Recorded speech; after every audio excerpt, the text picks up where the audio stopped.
Hello. आवाज आ रही है? चलिए, नमस्कार यार। Hi, this is Deepak here. And delay हो गया गाइस, सर्वर नहीं चल रहे थे आज। ठीक है। तो लास्ट टाइम जो हमने देखा था गाइस, डिग्रीज देखी थी मेरे ख्याल से, जितने भी लोग हैं हमारे साथ। लास्ट टाइम हमने दोस्तों डिग्री देखी थी। आज हम लोग डिटर्मिनर्स पे काम करेंगे कि डिटर्मिनर्स क्या होते हैं, बेसिकली उनके पर्पस क्या होते हैं।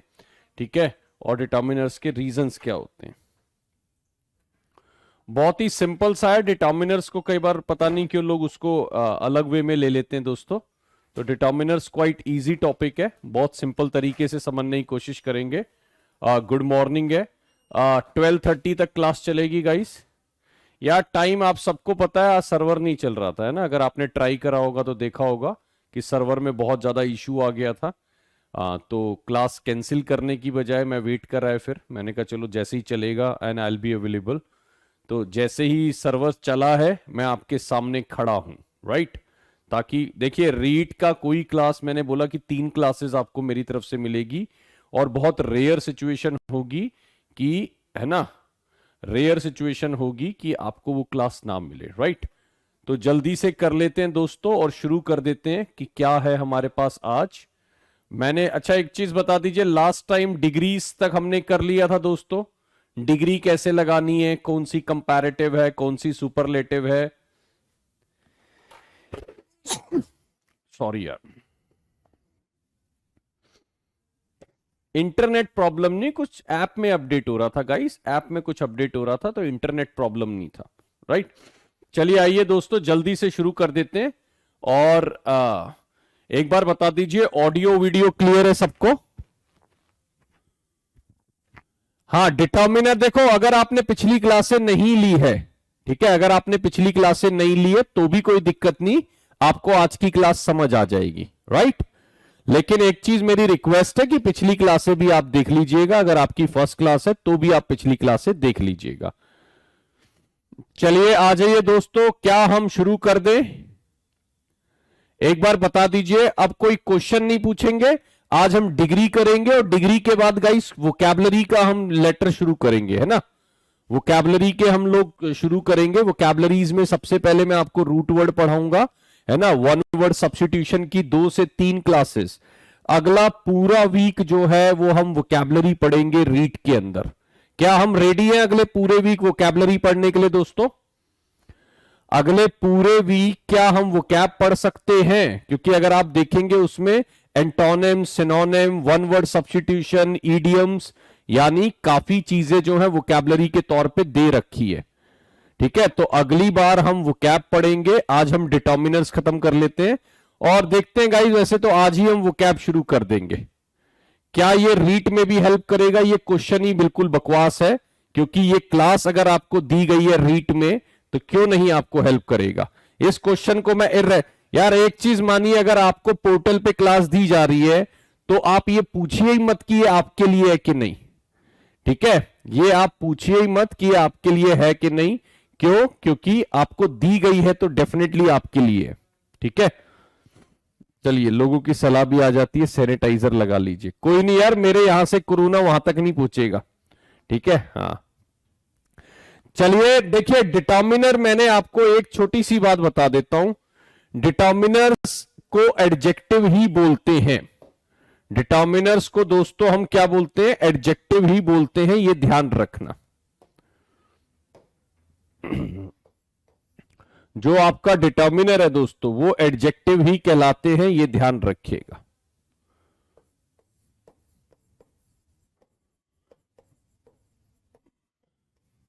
इसको मैं बोलता हूं so called adjective. So called adjective का मतलब होता है कि देखो, एडजेक्टिव का मतलब होता है, एडजेक्टिव का मतलब होता है नाउन। और इसको देखो, एडजेक्टिव बताता हूं पहले। एडजेक्टिव का मतलब होता है दोस्तों नाउन और प्रनाउन की तारीफ करना, मतलब उसकी बात करना, उसकी तारीफ करना, है ना। जैसे मैंने बोला he is a good boy, तो he is a good boy में जो बॉय है वो गुड है, तो यानी ये वाला आपका क्या है, एडजेक्टिव है, राइट। और देखिए बॉय की तारीफ कर रहा है, लेकिन एक चीज समझिए, अगर मैं बात करूं मेन जो है, ये चीज ध्यान रखिएगा, डिटर्मिनर जो है, डिटर्मिनर कभी भी वोकैब की, सॉरी, डिटर्मिनर कभी भी है ना तारीफ नहीं करते। डिटर्मिनर क्या नहीं करते दोस्तों, वो तारीफ नहीं करते, उसका नाम है डिटरमाइन, यानी वो किसी चीज को निश्चित करते हैं, है ना। डिटरमाइन करना मतलब वो किसी चीज को निश्चित करते हैं। जैसे मैंने बोला वन बॉय, तो गाइज इसमें बॉय की कोई तारीफ थोड़ी है। एक लड़का है तो हो सकता है वो अच्छा भी हो, बुरा भी हो, नहीं भी हो, कुछ भी ना हो, लेकिन वन जो है वो बॉय की बात कर रहा है, ठीक है। तो ये नाउन है, तो ये एडजेक्टिव है ना। लेकिन ये कौन से वाला एडजेक्टिव है, जो डिटरमाइन करता है, ठीक है। ये कौन से वाला एडजेक्टिव है, जो डिटरमाइन करता है। एक चीज और ध्यान रखना, एडजेक्टिव्स जो होते हैं वो कहीं पे भी आ सकते हैं, चाहे वो आगे हो चाहे पीछे हो, कहीं पर भी आ सकते हैं। लेकिन जो डिटर्मिनर है, डिटर्मिनर हमेशा जो है वो नाउन से पहले आएगा, और डिटर्मिनर हमेशा नाउन की ही बात करेगा, डिटर्मिनर्स प्रोनाउन की बात नहीं करते, ठीक है। डिटर्मिनर्स हमेशा नाउन की बात करेगा, उससे पहले आएगा। और एक चीज ध्यान रखना, ऐसा नहीं कि उसकी बहुत तारीफ करता हुआ नजर आएगा, ऐसा नहीं है, वो सिर्फ उसको डिटरमाइन करता नजर आएगा। देखो मैं कुछ एग्जाम्पल दे देता हूं डिटर्मिनर के।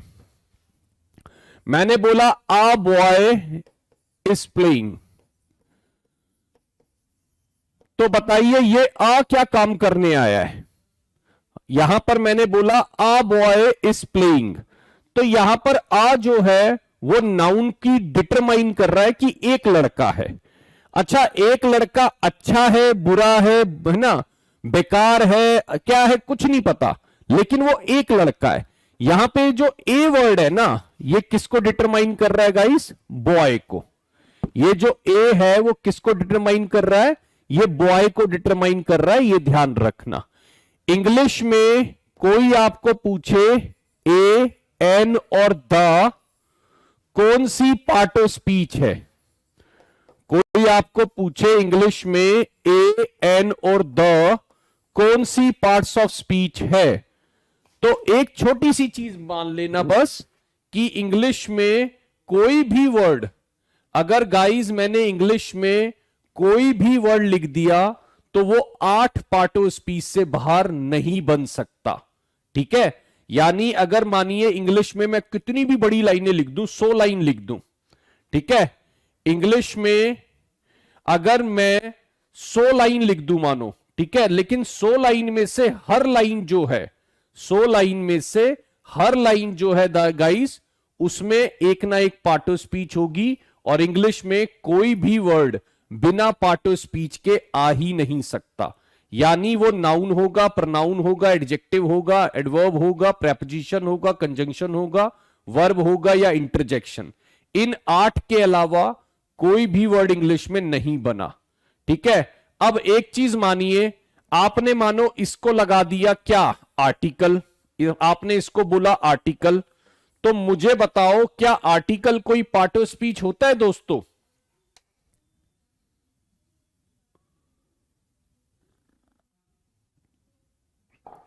क्या आर्टिकल कोई पार्ट ऑफ स्पीच होता है, ये बताइए।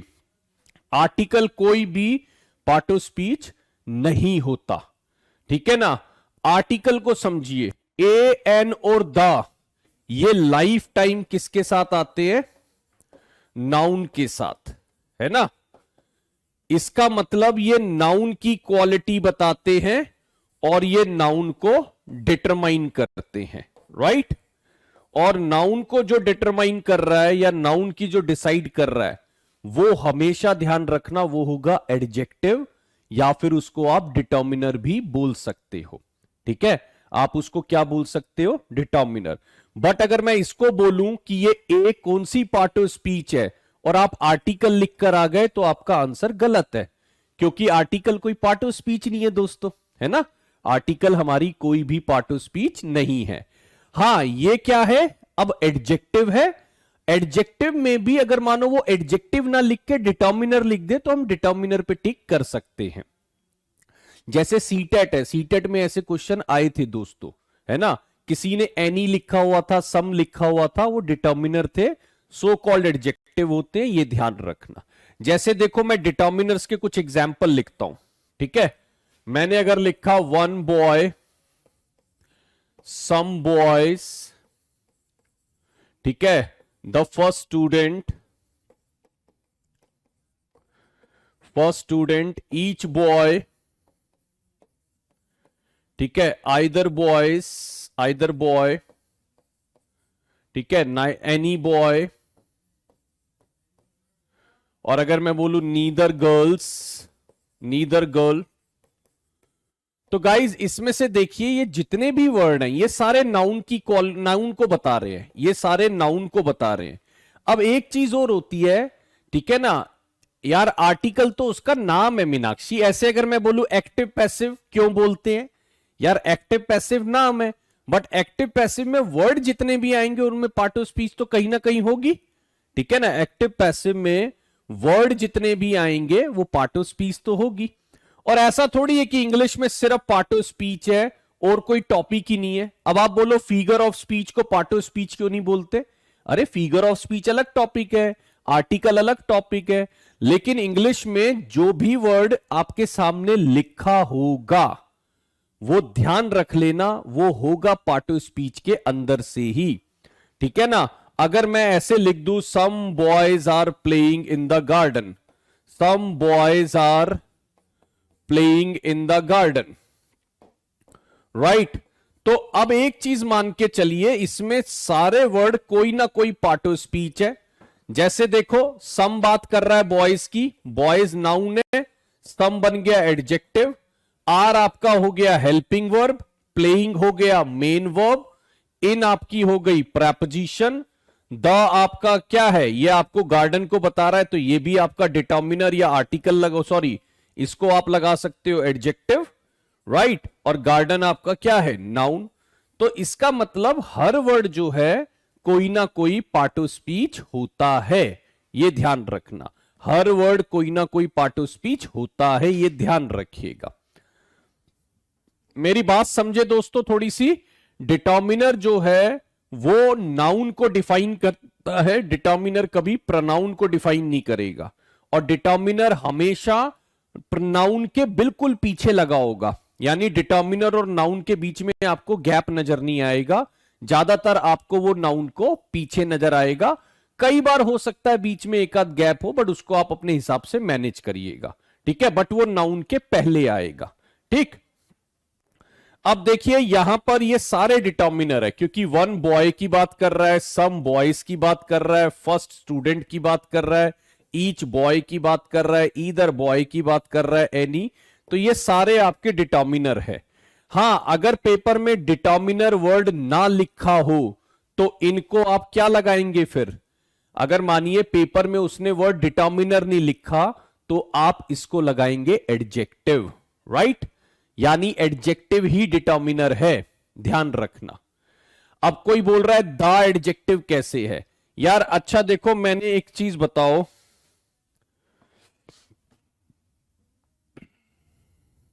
जैसे मैं आपको एक छोटी सी बात बताता हूं, अ मैन इज देयर। अब कोई आपसे पूछे यार ये अ का क्या रोल है, देखो सॉरी, कोई आपको कहे बताओ ये आ आपने क्यों, अच्छा एक चीज बताओ दोस्तों, अगर मैं ये हटा दूं बताओ इसकी क्या वैल्यू है, अगर मान के चलिए मैंने मैन हटा दिया तो बताओ इस ए की क्या वैल्यू रह गई, इसका मतलब इस ए की वैल्यू किसके कारण है, सिर्फ उस नाउन के कारण, है ना, इस ए की वैल्यू किसके कारण है दोस्तों, उस नाउन के कारण, ये ध्यान रखिएगा, ठीक है।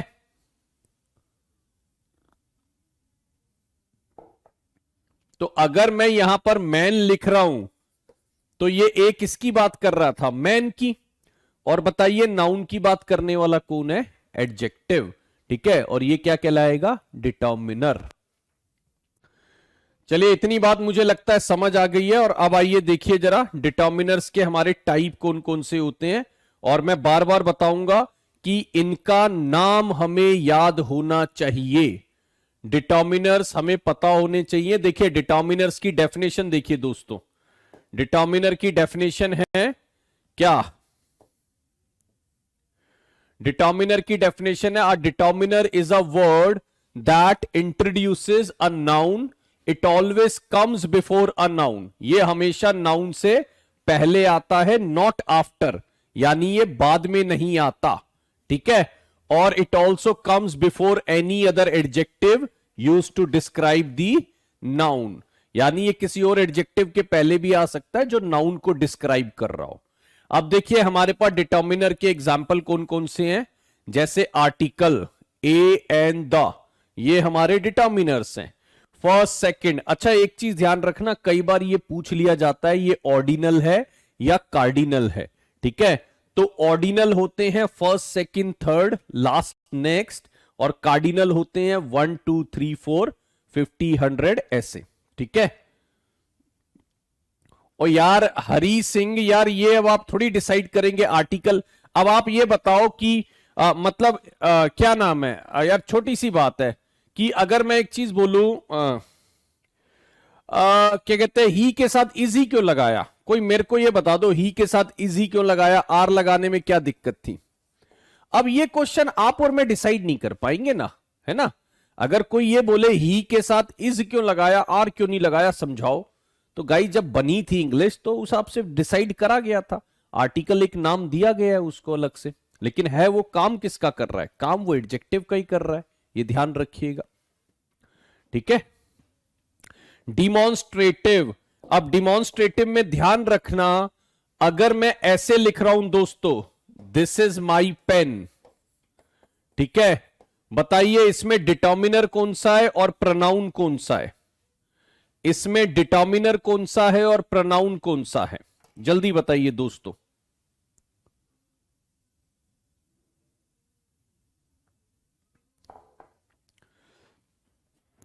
देखो माई ने बात करी पेन की, पेन नाउन है तो ये एडजेक्टिव बना, लेकिन माई पेन में कोई तारीफ नहीं हो रही, तो माई जो है वो देखिए कौन सा डिटर्मिनर है, पोजेसिव एडजेक्टिव, यानी पोजेसिव एडजेक्टिव को भी आप डिटर्मिनर ही बोलते हैं, पोजेसिव एडजेक्टिव को आप डिटर्मिनर ही बोलते हैं, ये ध्यान रखिएगा।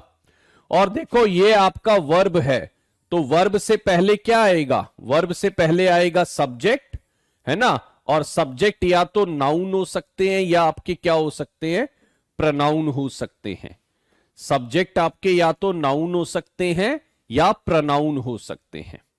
तो माई जो है, क्योंकि वो पेन की बात कर रहा है, यार क्या बातें कर रहे हो, कुछ भी मत लिखा करो दोस्तों, कुछ भी मत लिखा करो यार, लॉजिक के साथ नहीं लिखोगे फंसते रहोगे जिंदगी भर।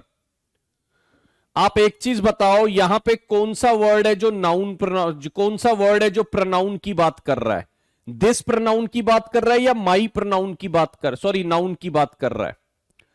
सीधी सी बात है, आप ये थोड़ी है यहां पर आपने दिस देख लिया और चल दिया आप लगाने डिटर्मिनर। दिस जो है वो एक सब्जेक्ट है और ना किसी नाउन प्रोनाउन की बात कर रहा, तो यहां पर देखो मयंक त्रिपाठी माई प्रोनाउन है, यार कैसे लॉजिक लगा रहे हो दोस्त आप लोग, वही तो बात है। आप, मैं क्या कहता हूं, आप लॉजिकली एक बार भी काम नहीं करते यार।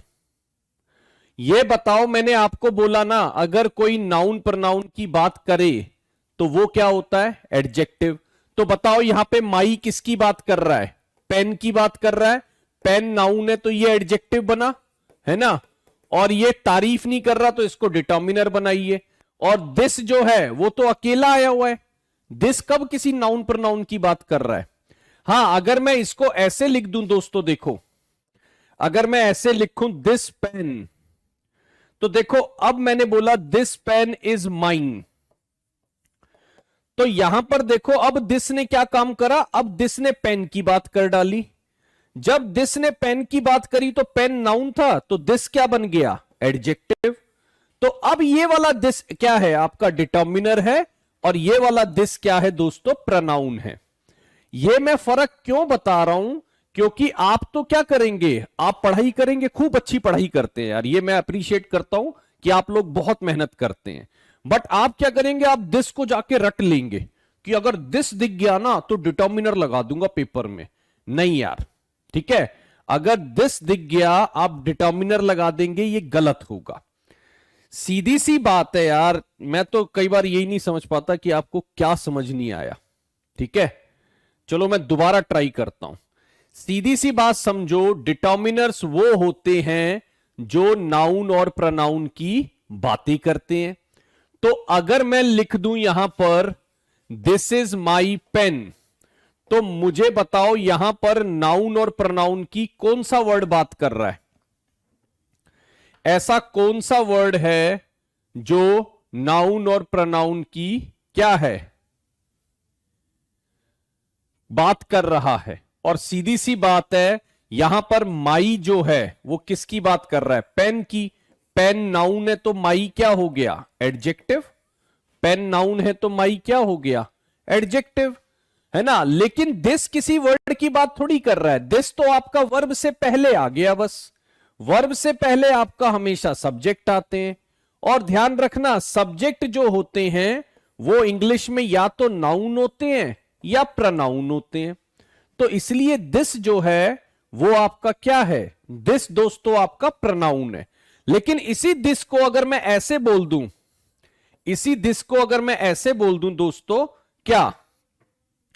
This pen is mine. अगर इसी को मैं ऐसे बोल दूं, दिस पेन इज माइन, तो ये ध्यान रखना, ये दिस अब किसकी बात? अब देखो वर्ब ये है, तो वर्ब से पहले अकेला दिस नहीं है, अब तो पेन भी आया है। और ये वाला दिस किसकी बात कर रहा है? पेन की। तो पेन आपका नाउन है और दिस क्या हो गया? दिस आपका एडजेक्टिव हो गया, है ना। तो बस इतनी सी बात ध्यान रखना। देखो, इससे इससे आसान चीज कुछ भी नहीं बनी दोस्तों इंग्लिश में। अगर मैं एक चीज समझो मेरी बात को, बिल्कुल छोटी सी लॉजिक समझो। एडजेक्टिव नाउन प्रोनाउन की क्वालिटी बताता है, बस इतना याद रखिएगा। ये सारे आपके डिटर्मिनर्स हैं, ध्यान रखिएगा। ये सारे क्या है? आपके डिटर्मिनर्स हैं, लेकिन तब जब ये आपको नाउन और प्रोनाउन के पहले दिखें, है ना। ऑल्दो यहां पर एक गड़बड़ ये है कि दीज दैट दोस कई बार प्रोनाउन भी बन जाते हैं, तो आपको बच के रहना है, बस, है ना। दिस दैट दीज दोस कई बार वो प्रोनाउन भी बन जाएंगे, प्रोनाउन से बच के रहना। अच्छा, जब वो एडजेक्टिव बनेंगे तो वो नाउन प्रोनाउन के साथ आएंगे, तो मेरे को लगता है बड़ा आसान हो जाएगा। ठीक है, ये ध्यान रखना। जब वो अगर एडजेक्टिव बनेंगे, देखो इनको एडजेक्टिव बनाओ, कैसे बनाओगे?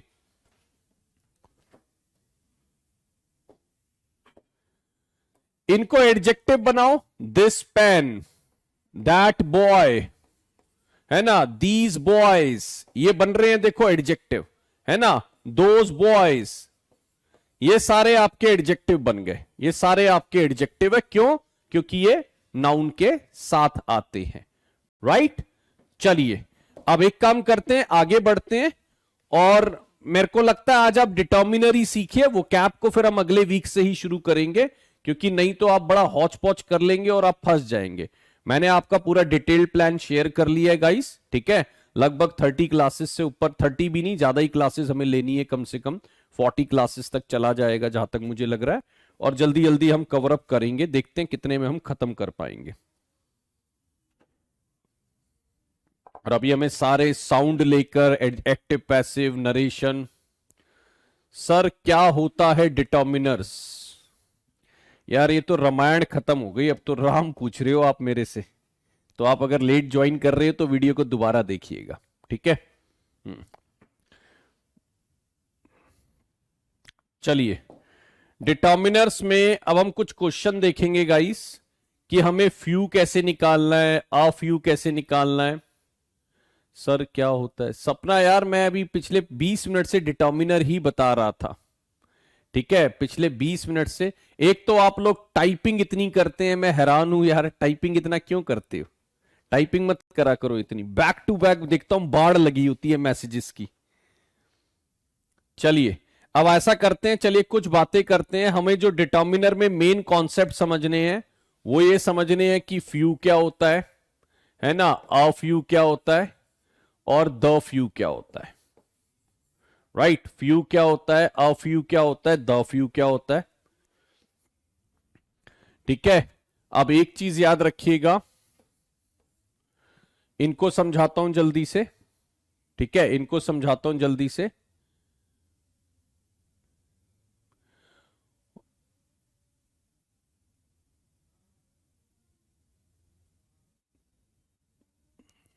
दोस्तों request, stop typing your message. Chinki please, elegy sonnet आज का टॉपिक नहीं है, आप क्यों इधर उधर की बातें करते हो यार लोग। फ्यू की हम बात करेंगे, अ फ्यू की बात करेंगे और द फ्यू की बात करेंगे। ठीक है, हम बात करेंगे लिटिल क्या है, अ लिटिल क्या है और द लिटिल क्या है। ठीक है, ये ध्यान रखना। फ्यू का मतलब होता है गाइस ना के बराबर। चलिए अब बहुत ध्यान से पढ़िएगा। डिटर्मिनर में हमें few, a few, the few, some, any, ठीक है, लेस, फ्यूअर, मच, मैनी, ठीक है, ये सब भी हैं, ये ध्यान रखिएगा। मुझे यार रिक्वेस्ट हो रहा है, प्लीज सिलेबस मत बताइए, मैं रोज सुबह आके आपका सिलेबस देखता हूं, है ना, तो ऐसा मत करिए, आप मुझे सिलेबस बताते रहते हैं, रिक्वेस्ट है। फ्यू का मतलब होता है ना के बराबर। इसको हम ऐसे भी ले सकते हैं, नेगेटिव इन मीनिंग, यानी जब आप फ्यू बोलेंगे तो आप बोलना चाहते हैं कुछ भी नहीं, ऑलमोस्ट नथिंग।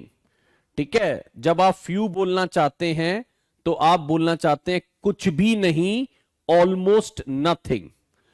लेकिन जब आप आ फ्यू बोलते हैं तो आप बोलना चाहते हैं कि मेरे पास कुछ है, यानी कम है लेकिन है। ठीक है, कम है लेकिन है, और इसको आप ले सकते हैं पॉजिटिव इन मीनिंग। इसको आप कैसे ले सकते हैं दोस्तों, पॉजिटिव इन मीनिंग, राइट। और द फ्यू का मतलब होता है गाइस सारे का सारा, सारे का सारा, जितना भी है, थोड़ा है लेकिन जितना भी है, सारे का सारा। ठीक है, जितना भी है, सारे का सारा। ठीक है, ये ध्यान रखिएगा। जो मीनिंग फ्यू का होता है दोस्तों, वही मीनिंग होता है लिटिल का। जो मीनिंग फ्यू का होता है वही मीनिंग होता है लिटिल का। जो मीनिंग अ फ्यू का होता है वही मीनिंग होता है अ लिटिल का। और जो मीनिंग द फ्यू का होता है वही होता है द लिटिल का। ठीक है, जितने भी फ्यू वाले होते हैं वो हमेशा काउंटेबल चीजों के पहले लगाए जाते हैं। अगर आपको फ्यू, आ फ्यू या द फ्यू बोलना है, वो हमेशा काउंटेबल चीजों के पहले आते हैं।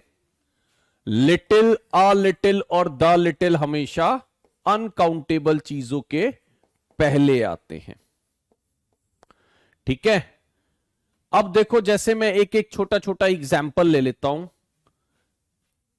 आपने मुझसे बोला कि सर आप मैथमेटिक्स भी पढ़ाएंगे। मैंने कहा बॉस बिल्कुल नहीं, आई हैव लिटिल नॉलेज। आपने मेरे से पूछा आप मैथमेटिक्स भी पढ़ाएंगे, तो मैंने बोला बॉस बिल्कुल नहीं, I have little knowledge of mathematics. तो गाइज अगर मैंने बोला मेरे को लिटिल नॉलेज है मैथमेटिक्स की, तो मेरा बोलने का यह पर्पस है कि मेरे पास मैथमेटिक्स की कैसी नॉलेज है दोस्तों, ना के बराबर। यानी मुझे तो यह भी नहीं पता मैथ्स में टॉपिक कौन कौन से होते हैं, क्या होता है, कैसे चलता है। तो लिटिल का मतलब हो गया जब आपके पास बिल्कुल नहीं है, बिल्कुल नेग्लिजिबल है। ठीक है, लिटिल का मतलब हो गया जब आपके पास बिल्कुल नहीं है और बिल्कुल नेग्लिजिबल है, राइट। अच्छा, अगर मैंने यहां पर बोला give me give me little और a little sauce with bread. Give me little और a little sauce with bread. ठीक है, give me little और a little sauce with bread. तो little और a little में अब कौन सा वर्ड आना चाहिए दोस्तों? ठीक है, वो कह रहा है मुझे ना के बराबर सॉस दे दो या फिर मुझे थोड़ी सॉस दे दो। मुझे ना के बराबर सॉस दे दो या थोड़ी सॉस दे दो, कौन सा सही रहेगा? तो मुझे लगता है वो आपसे कह रहा है कि मुझे कुछ सॉस दे दो, क्योंकि ना के बराबर सॉस क्या करेगा मांग के? ठीक है, ना के बराबर वो सॉस मांग के क्या करेगा? इसका मतलब वो कह रहा है मुझे थोड़ी सॉस दे दो, तो इसका मतलब यहां पर आ जाएगा द लिटिल। लिटिल का मतलब होता है ना के बराबर और आ लिटिल का मतलब होता है थोड़ा, यानी पॉजिटिवली। अच्छा, और अगर मैं बोलूं यार I have shared the little knowledge I have, यानी मैंने भाई जो जितनी भी नॉलेज मेरे पास थी वो मैंने सारी आपको शेयर कर दी, है ना? जितनी भी थोड़ी बहुत नॉलेज मेरे पास थी I have shared with you.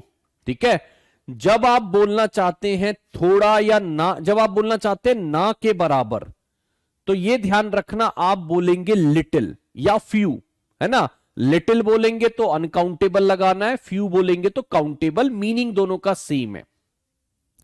और जब आप बोलेंगे गाइस क्या, अगर मैं बोलूं लिटिल, अगर आप बोलेंगे क्या कहते हैं आ लिटिल, तो गिव मी आ फ्यू सॉस नहीं होता नेहा यादव, सॉस काउंटेबल नहीं है, आ फ्यू सॉस ना बोले। ये तो समझिए काउंटेबल कहां पर आएगा, अनकाउंटेबल। ठीक है, ये ध्यान रखिएगा। चलिए अब इसको मैं आपको ना क्वेश्चन से समझाता हूं। देखिए पहला क्वेश्चन है और हमें यह समझना है कि पहले क्वेश्चन में हमारे पास कौन सा सही है। इस वाले क्वेश्चन में हमें few, uh few, the few, little, uh little करते हुए यह समझना है दोस्तों कि कौन सा सही है। राइट, तो आप एक काम करिए, कोशिश करिए, बस आंसर मैं ही बताऊंगा। ठीक, पहले क्वेश्चन के लिए मैं आपको देता हूं 45 सेकंड, और ऐसा करते हैं जल्दी से, आपको 45 में मुझे यह बताना है सेकंड में कि इन चारों में से कौन सी लाइन आपको सही नजर आ रही है। चलिए स्टार्ट करिए। सेंस वही है, लिटिल मतलब ना के बराबर, आ लिटिल मतलब कुछ है, और द लिटिल का मतलब जितना है सारे का सारा। लीजिएगा, इस आराम से लीजिएगा, कोई प्रेशर नहीं है, आंसर मैं ही बताऊंगा। ठीक है, तो कोई टेंशन मत लेना, आंसर मैं ही बताऊंगा इसका।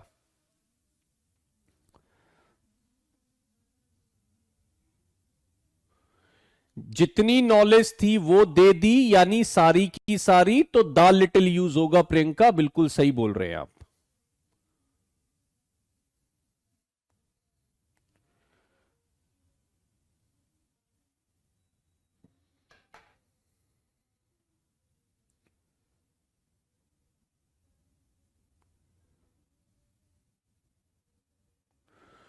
चलिए देखिए, मैं बताता हूं अब आपको। देखो दोस्तों, इसमें एक चीज समझो, क्या वो कह रहा है लिटिल कॉमन सेंस, तो इसका मतलब हो गया ना के बराबर कॉमन सेंस, है ना? तो मुझे बताइए, जिसको कॉमन सेंस नहीं है या ना के बराबर कॉमन सेंस है, तो क्या वो अचीव कर लेगा सक्सेस? अगर मानो आप ए आंसर लगा रहे हो तो आपने कुछ समझा ही नहीं। आप कह रहे हो कि जिसके पास कुछ भी कॉमन सेंस नहीं है वो अचीव कर जाएगा सक्सेस लाइफ में। अरे भाई, जिसके पास थोड़ी कॉमन सेंस है वो तो चलो अचीव कर लेगा, जिसके पास कोई कॉमन सेंस ही नहीं है, जिसको यार आप मान लो आप इंग्लिश रट के निकाल दो पेपर में, मान जाऊंगा आपको। आप पूरी इंग्लिश को, सारी किताबों को रट लो और आप इंग्लिश निकाल दोगे, मैं मान जाऊंगा। क्यों? इंग्लिश कभी भी रटी नहीं जा सकती। अगर कोई ये समझ जाए तो शायद इंग्लिश में और अच्छा करेगा। क्योंकि ये जो रटवाई जाती है ना, वो सबसे बड़ी समस्या है इंग्लिश की। तो दोस्तों यहां पर जो है वो आएगा आ लिटिल कॉमन सेंस। आ लिटिल कॉमन सेंस मतलब अगर हमारे पास थोड़ी बहुत भी कॉमन सेंस है तो हम लाइफ में अचीव कर जाएंगे सक्सेस। तो यहां पे लिटिल ना आके आ लिटिल आएगा। दूसरा पॉइंट देखिए दोस्तों, वो कह रहा है तुम्हारे लिए चाय नहीं बना सकता। तो भाई चाय क्यों नहीं बना सकता? उसके पास a little milk. A little milk का मतलब कुछ मिल्क तो है, कुछ मिल्क तो है। तो गाइज एक चीज बताओ, आप बोल रहे हो मेरे पास कुछ मिल्क तो है बट तेरे लिए चाय नहीं बनाऊंगा। तो गाइज थोड़ा सा गलत हो जाएगा यार। आप किसी को बोल रहे हैं दूध तो पड़ा है बट चाय नहीं बनाऊंगा तेरे लिए, तो गाइज वो थोड़ा सा गलत हो जाएगा, है ना। यहां पर आपको बोलना पड़ेगा मेरे पास दूध ही नहीं है, तो यहां पर आंसर आएगा लिटिल, है ना। और अगर आप बोलेंगे लिटिल मिल्क, तो लिटिल मिल्क बोलने का मतलब क्या है? इसका मतलब आपके पास दूध ही नहीं है। और अगर आपके पास दूध ही नहीं है और आप किसी को चाय बनाने से मना कर रहे हो, तो भाई फिर तो ठीक ही है। जब दूध होगा ही नहीं तो चाय नहीं बना पाओगे। लेकिन अगर मैं क्या बोलूं, देखो दोस्तों मैं एक लाइन बोलता हूं, देखो जैसे आपको ठीक से और समझाता हूं। मैंने बोला I can't help you, I have a little or little money in my pocket। बताइए आंसर क्या बनेगा? चलिए दोस्तों जल्दी बता दीजिए। जो लोग ये सही करेंगे फिर मुझे बात समझ आएगी, क्योंकि अभी आप गलत कर रहे हो, समझने के बाद भी कई बार आप बहुत गलत करते हो, जो कि बड़ा पेनफुल होता है मेरे लिए, क्योंकि गाइज इसमें बहुत बड़ी लॉजिक ही नहीं होती है। चलिए मैंने बोला I can't help you, I have a little और little money in my pocket. तो मुझे बताइए लिटिल मनी या a little money?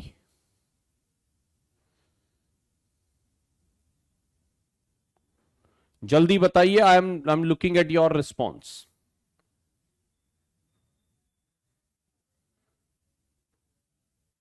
Yes guys, देखो अब आ गए ना सारे लाइन पे, बिल्कुल आ गए लाइन पे। देखो सीधी सी बात है, आप उसको कह रहे हो यार मैं तेरी मदद नहीं कर सकता। अब बताओ क्यों नहीं कर सकते? क्योंकि आपके पास ना के बराबर पैसा है। ना कि, अब देखो आपके पास ना के बराबर पैसा है, और अगर मानो आप आ लिटिल लगा दोगे तो आप कह रहे हो पैसा तो जेब में पड़ा है बट तेरी मदद नहीं करूंगा। तो गाइज आप किसी का अपमान नहीं करेंगे ऐसे बोलकर कि पैसा तो पड़ा है बट तेरी मदद नहीं करूंगा। तो यहां पर आंसर क्या आएगा दोस्तों? यहां पर आंसर आएगा लिटिल, ठीक है। और इसी सेम वे में आपको जो आंसर लगाना था वो लगाना था यहां पर आंसर आना था लिटिल।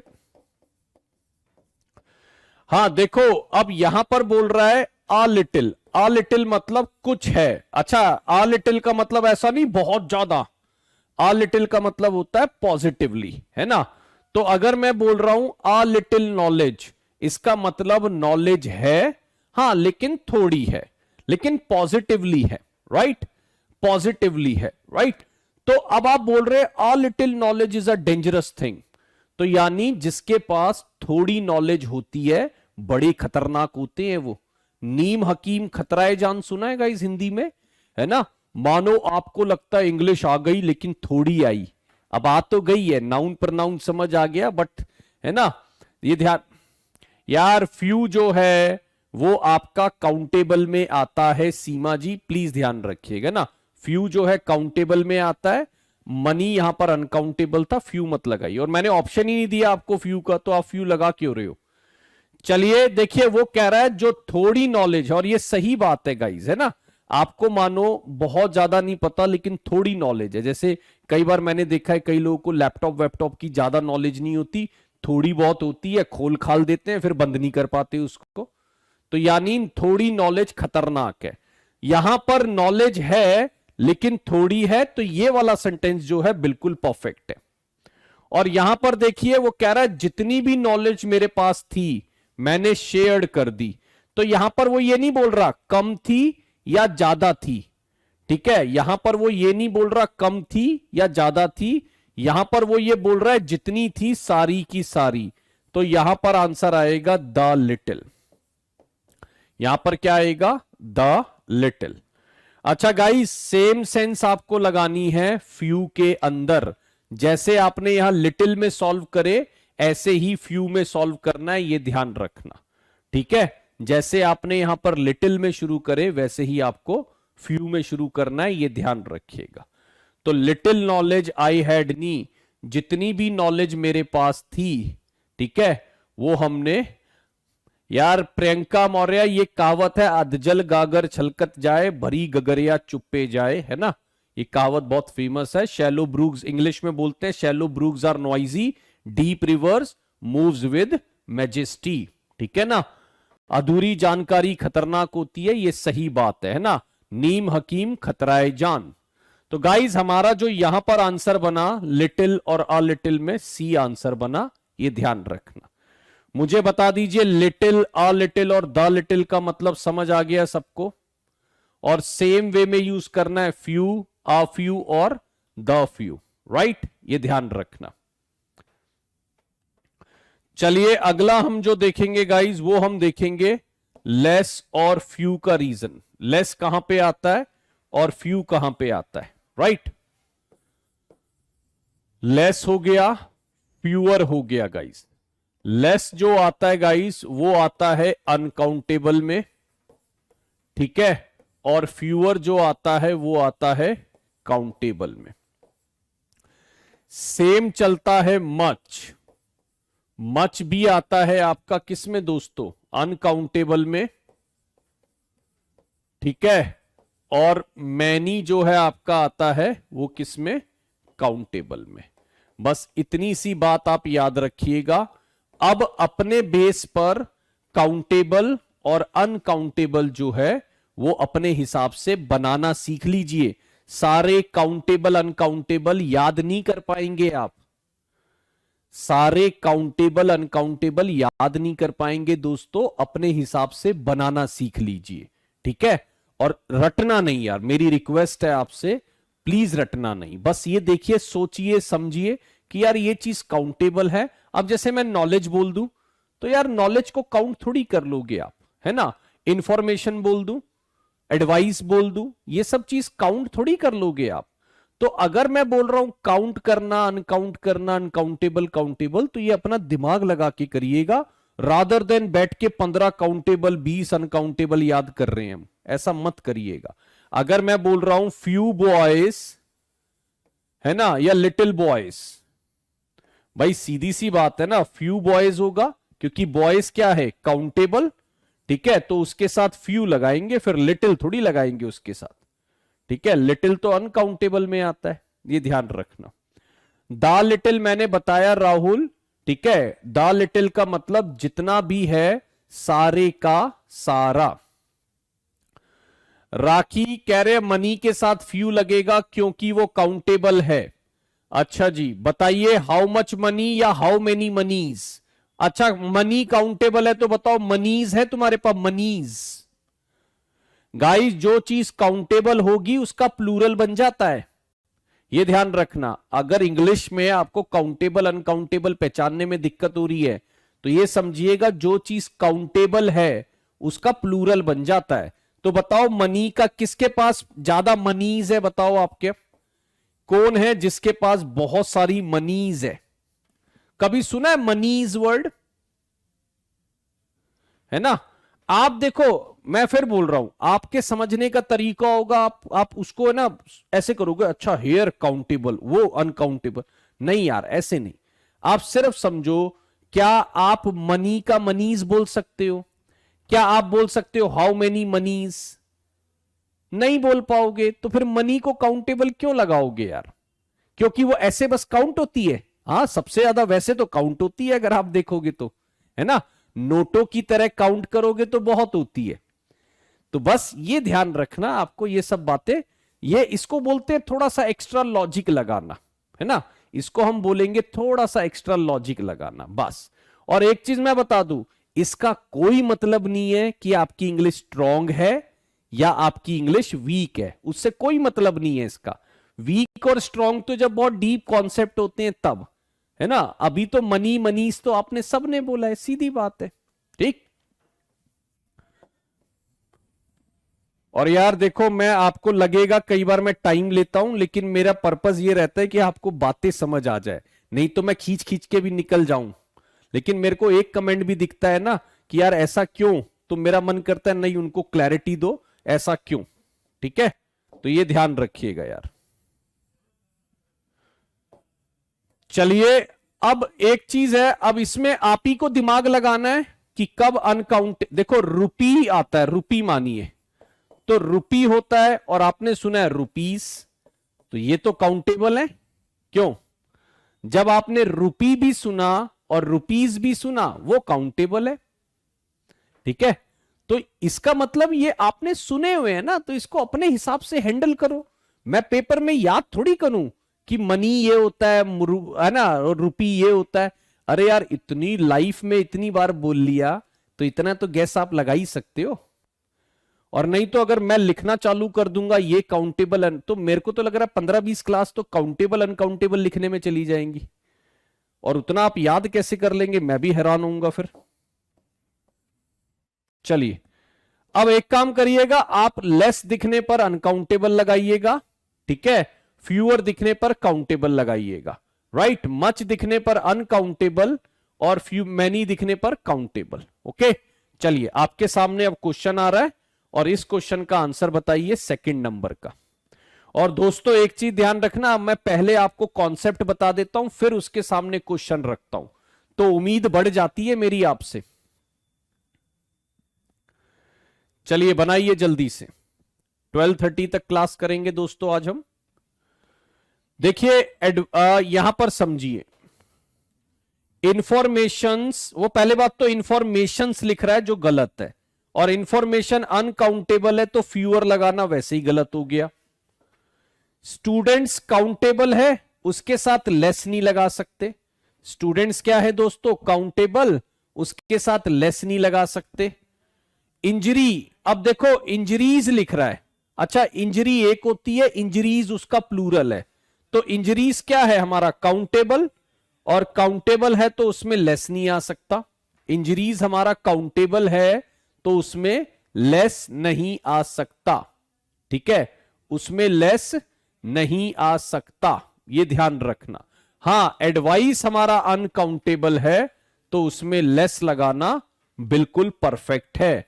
तो हमारा सेकंड का जो आंसर है वो है ए फॉर एप्पल। यार मेरे को एक चीज बताओ रुपेश गुप्ता जी, यार प्लीज बताइए, आप इंजरी बोल रहे हैं, ठीक है, इंजरीज बोल रहे हैं, प्लूरल बना दिया, और फिर आप कह रहे हो लेस लगाऊंगा। दोनों बातें अलग अलग है। आप एक चीज का प्लूरल बनाकर और उसके साथ लेस लगा रहे हैं, तो हम चेक नहीं कर रहे चीजें फिर। या तो यहां पर मैं इंजरी का इंजरीज बोल ही ना पाऊं तो लेस लगा दूंगा, समझ रहे हो ना। अगर इंजरी का प्लूरल इंजरीज है, और इंजरीज मतलब होता है चोट लगना जो होता है, ठीक है, इंजरीज का मतलब होता है चोट लगना, इंजरी हो जाती है ना, चोट लग जाती है, तो इंजरीज वहीं से बना है। तो अगर मैं इंजरी का प्लूरल इंजरीज बना रहा हूं तो यह ध्यान रखना कि वो काउंटेबल था, और काउंटेबल था तो वो फिर लेस के साथ नहीं आ सकता। देखो दोस्तों, ये काउंटेबल था, प्लूरल बन गया, तो यहां पर फ्यूअर आना चाहिए था, है ना। स्टूडेंट्स काउंटेबल है, यहां पर भी फ्यूअर आना चाहिए था। और इंफॉर्मेशंस तो होता ही नहीं, पहले तो इंफॉर्मेशन होना चाहिए, और इंफॉर्मेशन के साथ आपका लेस आएगा, इंफॉर्मेशन के साथ फ्यूअर नहीं आ सकता, क्योंकि इंफॉर्मेशन अनकाउंटेबल है, ठीक है।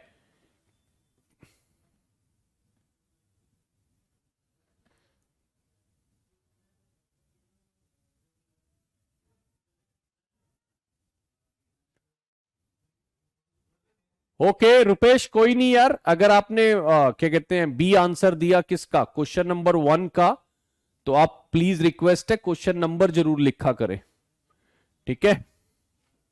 चलिए, वेरी नाइस, अगर आपका आंसर सही है दैट इज वेरी नाइस यार। He is doing very hard work, तो हार्ड यहां पे एडजेक्टिव है। चलिए आइए जरा, यहां पर हमने देखा आ लिटिल था, यहां पर हमने देखा आ लिटिल था, और यहां पर हमने देखा क्या, ये वाला था ए फॉर एप्पल। चलिए दो क्वेश्चन और है, उनको बनाने की कोशिश करते हैं। सम हमारे पास आ जाए, सम और एनी का डिफरेंस देखिए गाइस, सम और एनी का डिफरेंस।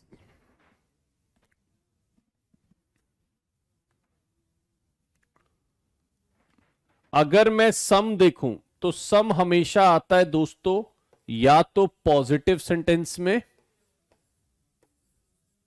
ठीक है, या फिर वो आ सकता है इंटेरोगेटिव में, ठीक है, या वो आ सकता है इंटेरोगेटिव में। एनी जो है वो आता है नेगेटिव में, या वो आ सकता है इंटेरोगेटिव में, ठीक है, ये ध्यान रखिएगा।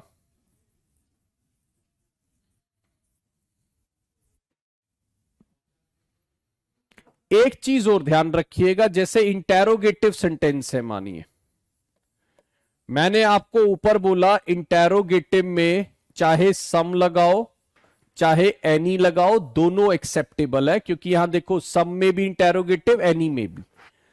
लेकिन मानिए इंटेरोगेटिव में कोई रिक्वेस्ट है,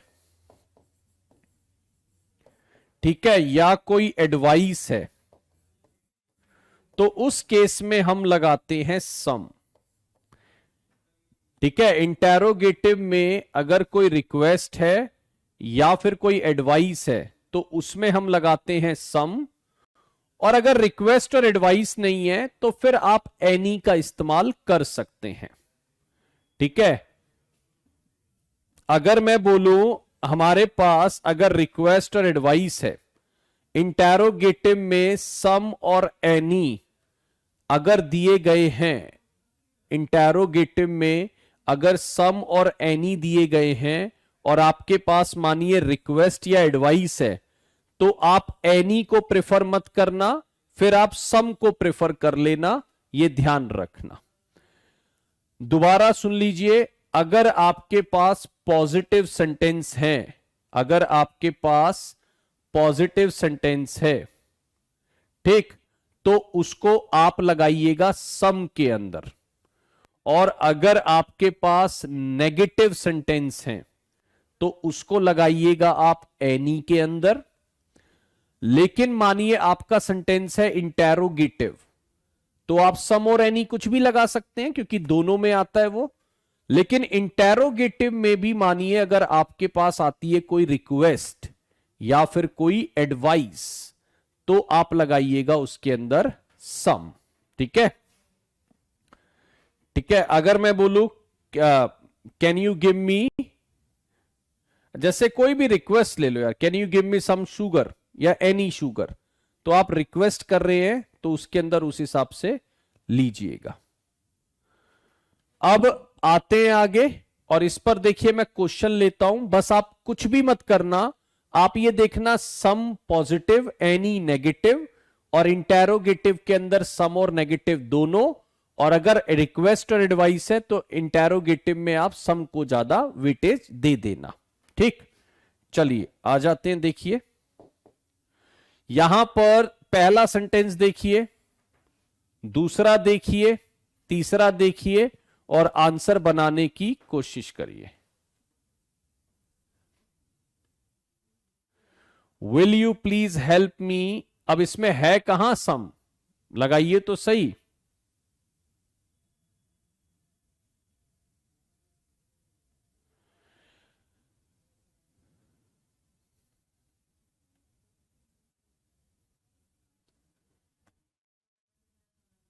चलिए गाइस, बड़े आसानी से बता रहा हूं, देखो कितना टाइम ले रहा हूं यार, आप ये समझो, नहीं तो मैं तो खींच, ये आप समझिए 15 मिनट में पढ़ा देता हूं मैं ऑफलाइन क्लासेस के अंदर।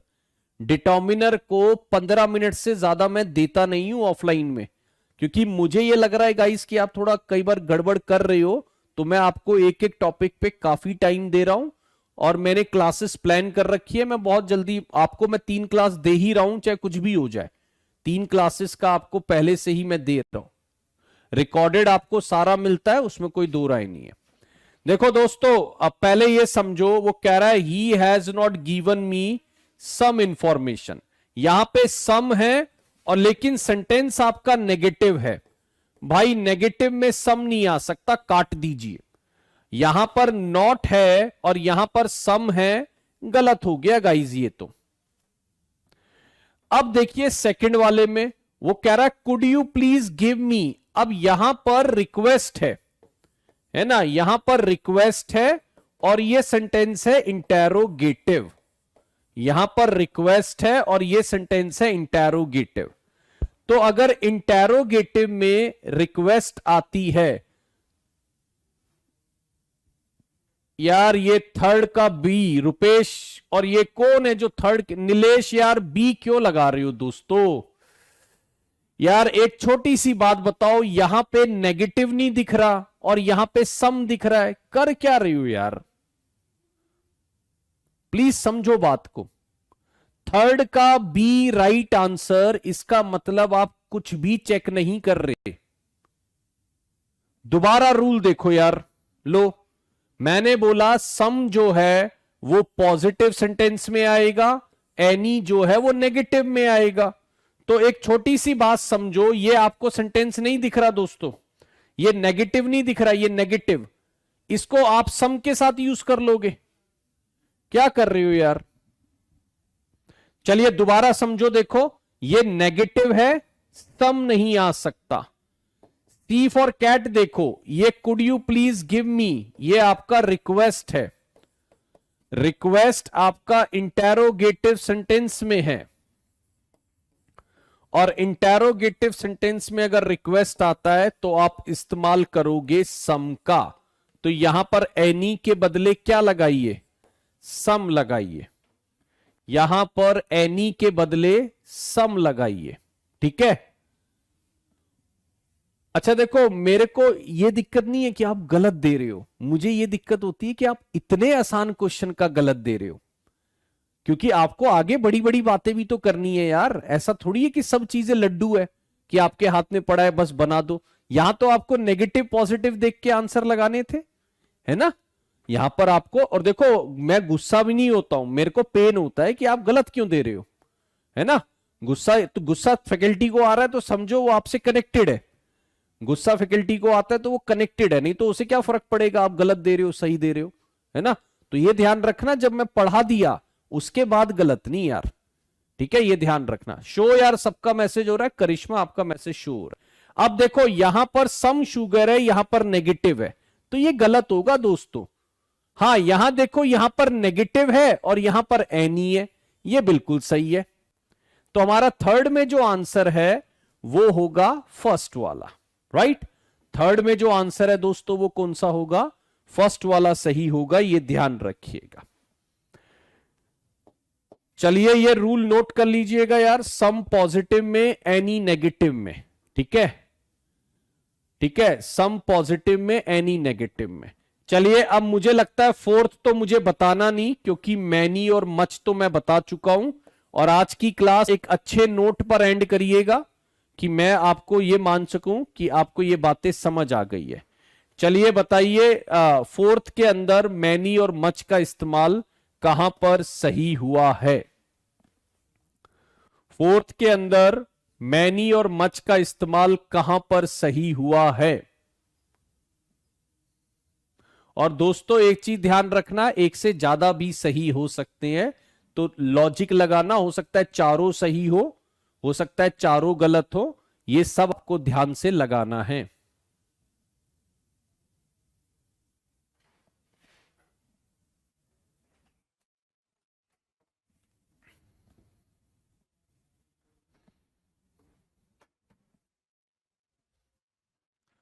दोस्तों देखो, नॉलेज हमेशा मच होती है ना। I have much knowledge, knowledge uncountable है, मच लगाना बिल्कुल परफेक्ट है दोस्तों। और फ्रेंड्स काउंटेबल होते हैं तो मैनी लगाना भी परफेक्ट है। ठीक है, फ्रेंड्स काउंटेबल होते हैं तो मैनी लगाना भी बिल्कुल परफेक्ट है। ठीक, और देखो यहां पर वर्क जो है काउंट नहीं किया जा सकता गाइस, है ना, ध्यान रखना वर्क जो होता है वो अनकाउंटेबल होता है। ठीक है, तो वर्क जो होता है वो अनकाउंटेबल होता है, नॉर्मली उसको वर्क्स नहीं बोलते। वर्क्स जो वर्ड है वो लिटरेचर और साहित्य के लिए बोला जाता है। जैसे आपने शेक्सपियर के वर्क्स को पढ़ा है ना, जॉन मिल्टन के वर्क्स को पढ़ा है, तो वर्क्स जो है वो लिटरेचर और साहित्य के लिए बोला जाता है, ये ध्यान रखना। ठीक है, तो यहां पर अगर मैं बोलूं मैनी वर्क्स, ये गलत है गाइस, यहां पर आना चाहिए था मच वर्क, यहां पर आना चाहिए था मच वर्क, राइट। और यहां पर आ गया I have received many informations. आपको पता है इंफॉर्मेशन तो होता है लेकिन इंफॉर्मेशंस नहीं होता, इंफॉर्मेशन तो होता है और उसके साथ हम लगाएंगे मच इंफॉर्मेशन, राइट। तो ए और बी राइट है यहां पर, ठीक है। और आज फिर मैं वोकैब शुरू नहीं कर रहा हूं गाइस, आज हम इतना ही रखते हैं। हमने डिटर्मिनर्स के बारे में पता कर लिया। और एक चीज याद रखना दोस्तों, लॉजिकली इंप्रूव होना रादर देन रट्टाफिकेशन। मैं आपको पिन पॉइंट नहीं कर रहा या मैं किसी को मतलब ऐसा नहीं ह्यूमिलिएट या नीचा दिखाना, लेकिन मेरा पर्पस ये है कि लॉजिकली पढ़िए, क्योंकि अगर आप लॉजिकली नहीं पढ़ेंगे, है ना, तो ये ध्यान रखना हम फंस जाएंगे यार। क्योंकि देखो अब ऐसा तो है नहीं, इंग्लिश इतनी ब्रह्मांड लैंग्वेज है पूरे, मतलब उसको कभी भी आप, है ना, ऐसा नहीं कि उसको आप 4 महीने में पढ़ लेंगे, लेकिन 4 महीने के बाद आप लॉजिकली इंप्रूव है और आपने बड़ी मेजर बातें जो है कवर कर ली है, राइट। तो गाइज आज मेरी तरफ से इतना ही था यार। आई होप आपको बातें समझ आ रही होंगी और बिल्कुल सिंपल और प्लेन फॉर्म में आपको समझाने की कोशिश की जा रही है। और मैं समझाता हूं तो ये जरूर ध्यान रखता हूं कि आप लोगों की इंग्लिश बहुत अच्छी नहीं है, ठीक है। तो ये ध्यान रखिएगा, मैं ये बिल्कुल ध्यान रखता हूं कि मैं ये नहीं मानता कि आपको ये पहले से पता होगा वो पहले से, तो बिल्कुल सिंपल और प्लेन तरीके से रखा जाता है, राइट। सो आज इतना ही है दोस्तों। अगली 3 क्लास है, अगला पूरा वीक जो है हम वोकैबुलरी को डेडिकेट कर रहे हैं और पूरा वोकैब पढ़ेंगे अगले वीक के अंदर, ठीक है, ये ध्यान रख लीजिएगा। ठीक, चलिए, thank you so much guys, bye bye from my side, ठीक है। वोकैब का मेरा एक स्पेशल बैच आ रहा है गाइस। हाँ, अगर मानिए किसी को बहुत सुपर डुपर वोकैब करनी है कि यार मेरे को वोकैब, यानी जिसको इंग्लिश पढ़नी है, जिसको इंग्लिश इंप्रूव करनी है, वो वोकैब का बैच, अगर आपके पास उतना बजट रहता है तो 540 रुपीज में वो अलग से मिल रहा है। वो 3 से 4 महीने अलग चलेगा, ये ध्यान रखना। 6 से 8 महीने की उसकी वैलिडिटी रहेगी। You can also go and purchase that if you have, you know, if pocket allows you. तो वो उसमें सिर्फ और सिर्फ वोकैबुलरी चलेगी, पूरी ओनली वोकैबुलरी, ठीक है, तो वो अलग से है। हाँ, जब मैं स्पेशल बैच लाता हूं तो गाइज वो कोर्स से तो बहुत ऊपर होते हैं। क्यों? कोर्स में आपको उतना हम करा देंगे जितना आपका सिलेबस में चलता है या कुछ है। वोकैबुलरी का बैच जो है वो अलग से चलेगा, बहुत हाई लेवल पे चलेगा, ठीक है। वोकैबुलरी का बैच 2 तारीख से शुरू हो रहा है, यानी ट्यूसडे से, ठीक है। और उसके एडमिशन अभी ओपन रहेंगे, ठीक है, उसके एडमिशन ओपन रहेंगे 10% डिस्काउंट के बाद। मुझे लगता है शायद वो 540 का पड़ रहा है, ठीक है, ये ध्यान रखना, ठीक। तो चलिए, बाकी फिर हम अगली बार देखेंगे और you can also be a part of that, but आपका प्राइम टारगेट आपका रहना चाहिए रीट, उसको भी देखते चलिएगा। चलिए आज इतना ही करते हैं। Thank you so much, my name is Deepak, bye bye guys.